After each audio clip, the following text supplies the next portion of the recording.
The year 2021 began tumultuously for Myanmar. The military seized power in a coup, abruptly ending a decade of fragile democracy. This sent shockwaves across the nation, sparking widespread protests and unrest. Yet, in Rakhine state, the coup ushered in an unexpected period of relative calm. The previously intense conflict between the Myanmar military, known as the Tatmadaw, and the Arakan army, an ethnic armed group fighting for Rakhine autonomy, came to a halt.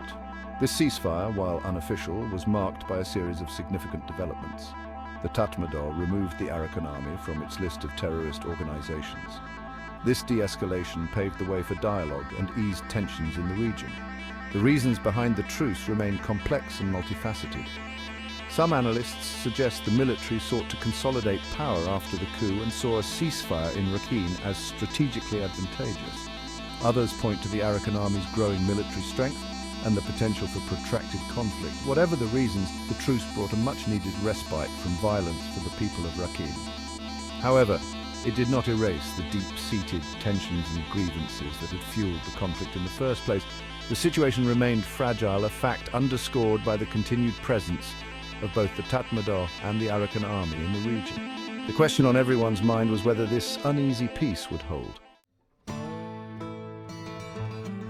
The political landscape in post-coup Rakhine state has been characterized by uncertainty and shifting alliances. The Arakan National Party, which enjoys significant support among the ethnic Rakhine population, has had to tread carefully. It condemned the coup but also expressed a desire to work with the military in the interest of peace and stability in Rakhine. This pragmatic approach has drawn criticism from some quarters who accuse the Arakan National Party of prioritizing political expediency over democratic principles. Others, however, argue that the Arakan National Party is playing a delicate balancing act. It's attempting to secure the best possible outcome for the Rakhine people in a volatile and unpredictable political environment. Adding to the complexity is the role of the National League for Democracy, the party of Aung San Suu Kyi, which was ousted in the coup. The National League for Democracy enjoyed considerable support among the Rohingya Muslim minority in Rakhine, but was largely sidelined by the military junta. The political maneuvering of the Arakan National Party, the military's dominance, and the National League for Democracy's absence have created a fluid and uncertain political landscape in Rakhine. This makes it difficult to predict the long-term trajectory of the region. While the coup triggered mass protests and a strong civil disobedience movement across much of Myanmar, the response in Rakhine state was notably more subdued. There were some anti-coup demonstrations, but they were generally smaller and less frequent than in other parts of the country. Several factors contributed to this muted response. The memory of the brutal military crackdown in 2017, which disproportionately targeted the Rohingya Muslim minority, loomed large in the minds of many. People were wary of provoking a similar response. Furthermore, the Arakan army, despite its ceasefire with the military, remained a powerful force in the region. Its stance towards the anti-coup movement was ambiguous, which may have discouraged some from openly expressing dissent.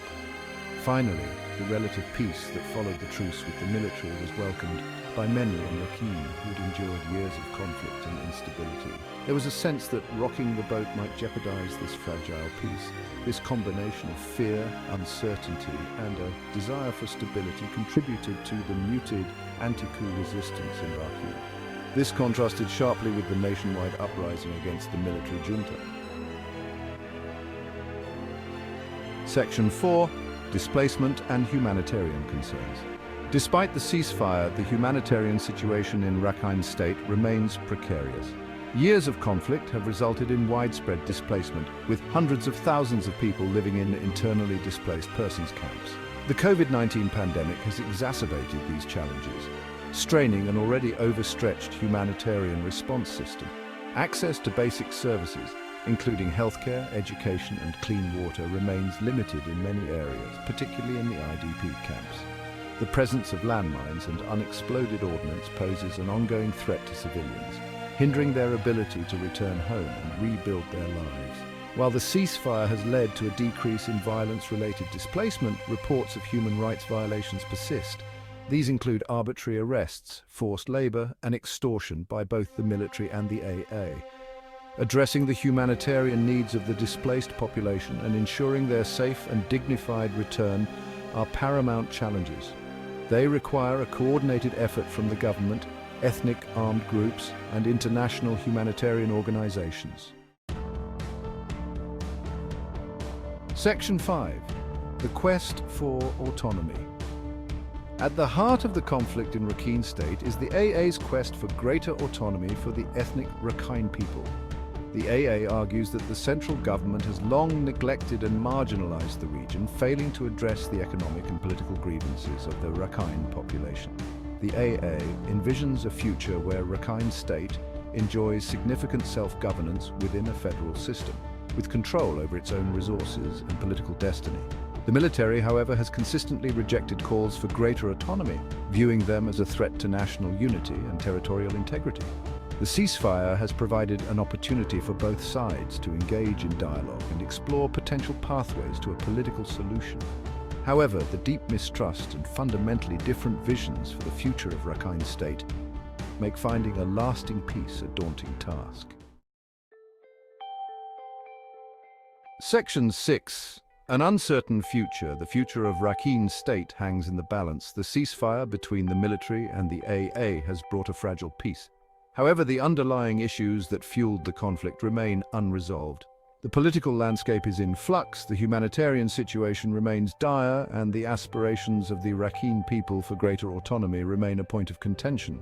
Whether this uneasy peace can be translated into a durable political settlement depends on a number of factors. These include the willingness of both the military and the AA to engage in meaningful dialogue, the ability of the international community to exert constructive pressure, and the capacity of all stakeholders to address the root causes of the conflict. The road ahead is fraught with challenges, but the stakes are high. The people of Rakhine, who have endured decades of conflict and displacement, deserve a future where peace, justice, and human dignity prevail.